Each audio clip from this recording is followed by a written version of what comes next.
What's going on, guys? SkateLab here, and welcome back to another video. Now today in this video, I am going to be playing a game that I have not seen covered a lot recently on YouTube. It's called SkateLab. It's a skateboarding video game solely based on physics. You play it with a controller. Xbox controller is what I'm using right now, but I'm pretty sure PS5 controllers work as well. I'm not too sure if anything other than Xbox and PS5 controllers will work.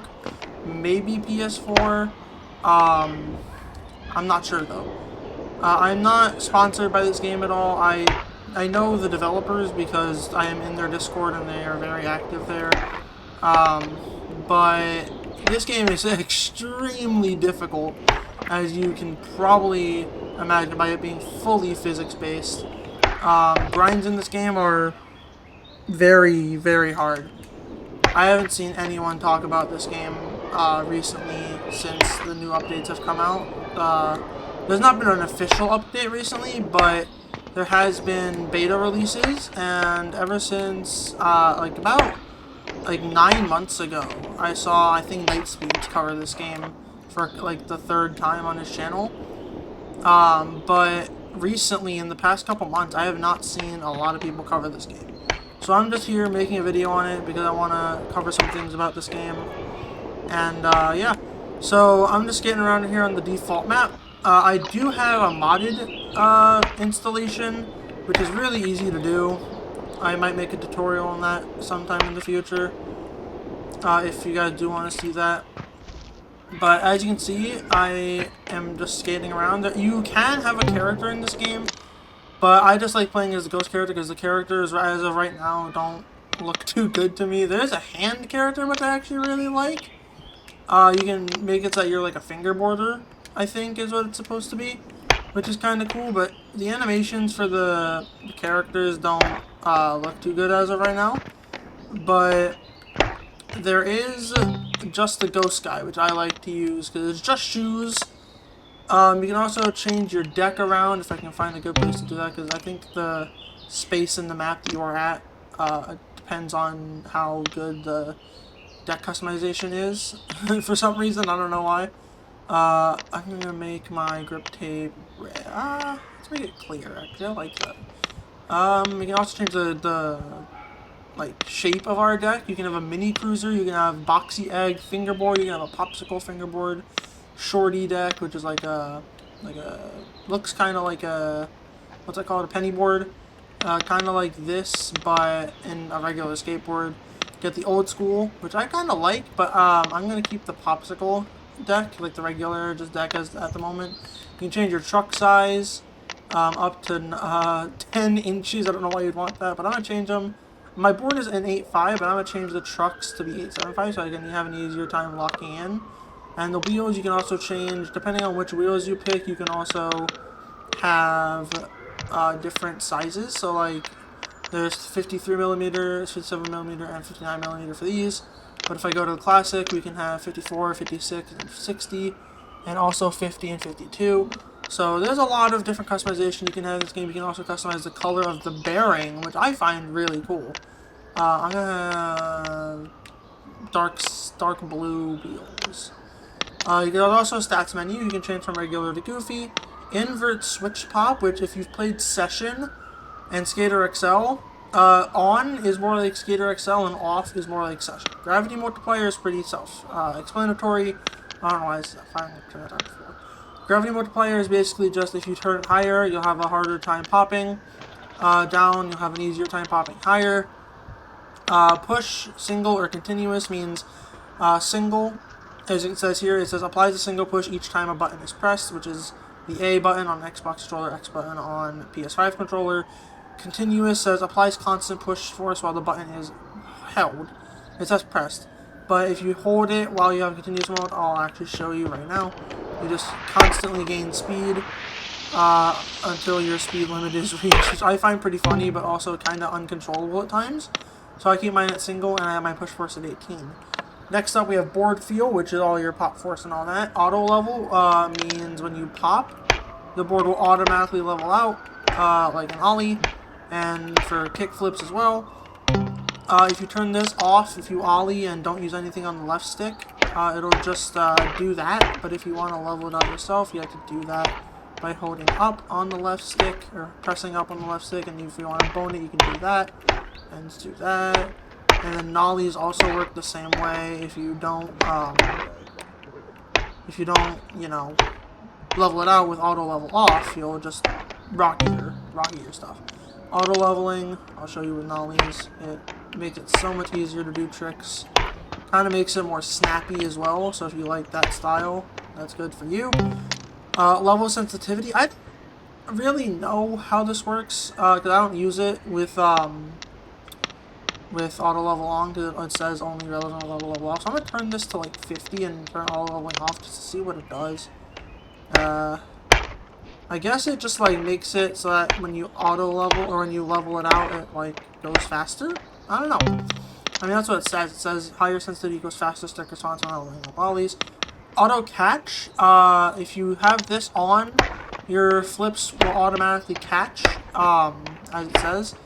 So if I do a kickflip, it'll automatically catch the board, instead of me having to click the sticks in like in SkateLab, as you can see on the stick layout, or the stick outlines there. Me clicking in the sticks is the little circle lighting up.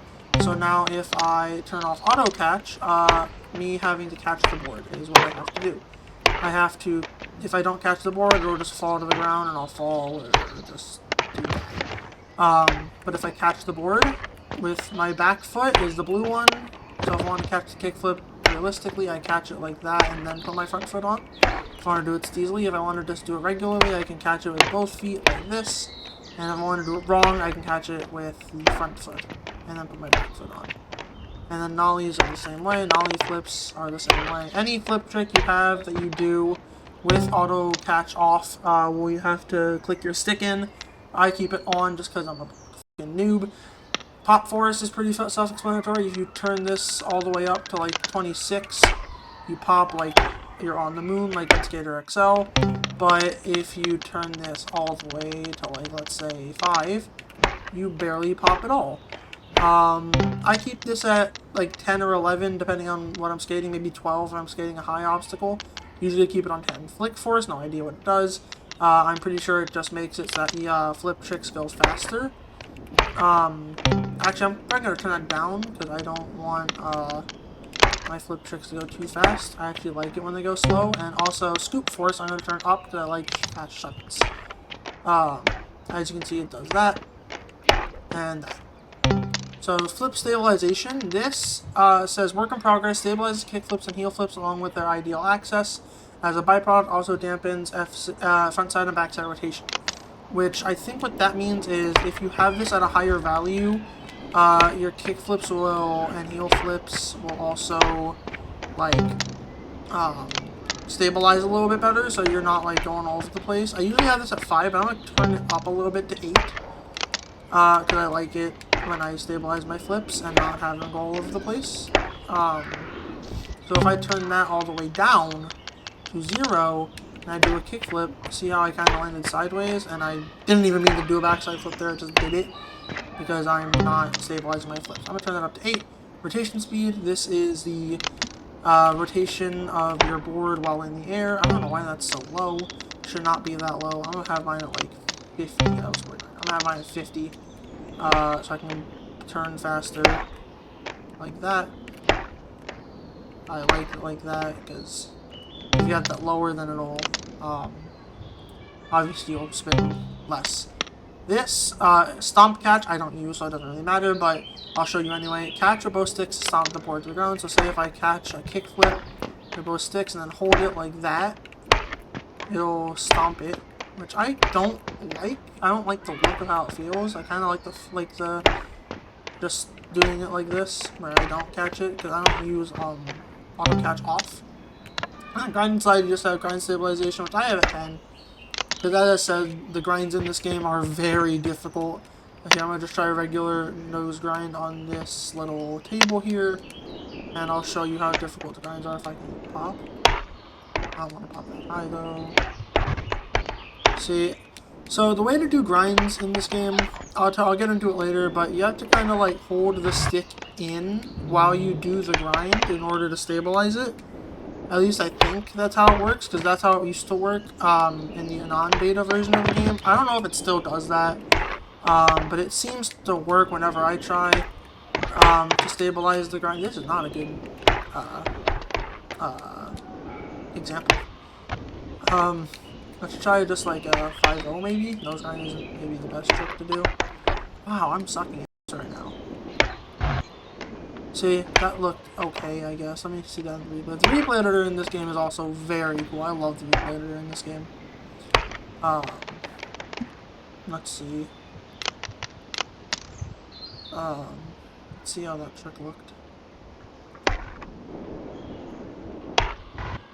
the 5-0 was alright. Could have been better. But I was in the settings. Wow, I got really sidetracked there. Slide stabilization is the same thing as grind stabilization, except for nose slides, blunt slides, tail slides, all that kind of jazz. Grind pop force and slide pop force are literally just the same thing as pop force, but out of grinds and slides. Anyway, there's a bunch of maps in this game. As I said, I have modded maps that I got from the modding Discord, which I will link both the Discord to the game and the Discord link to the modding Discord in the description below if you guys want to join that and be with the community. The regular maps in this game, though, are the Amphitheater, which is the one I'm at now, the Mini, which is just a mini ramp in the middle of Scenic Nowhere, which I actually really like this map because this is like the only half pipe that you can get in the game. And I am not good at transition skating in this game whatsoever. I'm not even good at regular skating in this game. But I still like skating the mini ramp just because it's something I can't do in real life. I'm terrible at transition skating in real life. And honestly, same thing in this game, but I'm a little bit better in this game. Like I can do rock to fakie a little bit if I don't fuck up the entry into the mini ramp. Kick flip in. Launch out. Not what I meant to do. Anyway. The other maps in this game, we have our Third and Army, which is actually a real-life spot. If you were a skater, you probably already know that. And they actually did a really faithful recreation of it in this game, which I really like. I don't know where this spot is in real life. I'll put it up on screen right now after post-production. But this map has a lot of good ledges and stuff to do, stairs, this little quarter pipe right here, which does not work too well, I don't think. I've never been able to do anything on it. The next map is the Ditch, which is just the skatable ditch, as the name implies. So I'm going to put my board down and just do a little kick flip in. Got this little overpass you can go under. Then there's this rail, which is probably the best rail in the game, considering it's one of the longest rails in the game. I'm going to go over to it. Sorry, I went into the object dropper, I think that was. Yeah, I forgot about the object dropper in this game because I haven't used it in so long. But I'll get into that later, because now it's another topic I have to add to this video. So let's do a board slide. Front board slide maybe, because that's probably better to line up. Maybe not. Well, I'm really bad at this game. I'm probably not the best person to be doing this kind of video, but I don't think a lot of other people are covering this game. I don't even think this game is very well known, which is a really big shame, because I actually really love this game, and I really want to see more people play it. Ooh, that was nice. Anyway, the next map we have is the Flat, which is like a fingerboard park that you spawn in, and you can, I think, move all these objects around. I'm not going to skate this map, because I actually don't like this map all that much.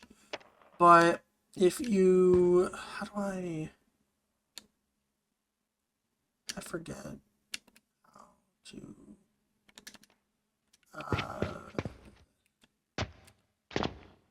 I forgot how to do the session marker.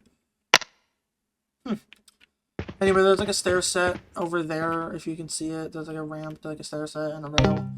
The next map, and the final map that is in the base game, is Create and Skate, which is another map that you can like move all the things around. Here's the rail and stair set that was in the other map, just in this map now. This is what was over on the other table in the Flat map. So let's skate this a little bit. No slide to fakie. Alright. Now the modded maps I have, I'm not going to go over because these aren't in the base game. And I'll probably go over them in my modding the game video. But that's... Oh yeah, the object dropper. So let me go back to the amphitheater. and show you the object dropper. This is probably gonna be the last thing I do for this video. I haven't used this object dropper in a while, so I'm probably gonna be really rusty, bad at it. But you click X to add a new thing, and you can see you have a quarter pipe, a hump, a curved bench, an incline, picnic table, and a bench. And then for table scale, we have a flat bar, a kicker, a box, a parking block, and a planter. And then lights, we have some lights, shapeable, which means you can actually like shape the object. I forget how to do that now. And then in the miscellaneous, we have some things that you can grind, some things you can go over. And yeah, I'm gonna put a quarter pipe down and try to get a trick on it. So let's put that like right here. Why is it going so slow? Put that right there. Go here a little bit back. And then I'm gonna set my marker. Backside air. Ooh, that was really backside air. Ooh, backside disaster. That was kind of cool. Alright, so yeah, that was it for this video. I really hope you guys enjoyed it. I'm probably going to be doing some more videos on this game, just some Let's Play, maybe some edits. I really like this game, and I really hope that it gets some more recognition, because it's a really fun game that if you sink so many hours into it, like I've seen some people do, you can get some really sick-ass tricks and learn a lot about the game. The only thing I don't like about this game, I was going to say, is the way the tray flips look. Cause I really like doing tray flips in other games and making them look easy, like the new Skate and Skater XL in Session. But as you can see here, this tray flip didn't look all that well. I'm gonna slow it down a little bit for you, if it would stop glitching. Anyway. Oh, the replay editor is glitching. Oh my god. Oh, okay, I'm not gonna do that because I don't want to cause a seizure. Yeah. Anyway, I'm gonna go now for guys. I'm gonna go for now, guys. And yeah, I'll see you guys in the next video. If you guys really like this video, I hope you guys enjoyed. Leave a like, subscribe, ring the notification bell, all that YouTube shit. I'll be playing this game a lot more. If you want to see some more stuff from me, comment below what you want to see. I'll also be doing some more video essay type videos really soon. I have a video in the works that I think y'all are going to really enjoy. Another skateboarding-esque video. And yeah, I'll see you guys next time. Bye!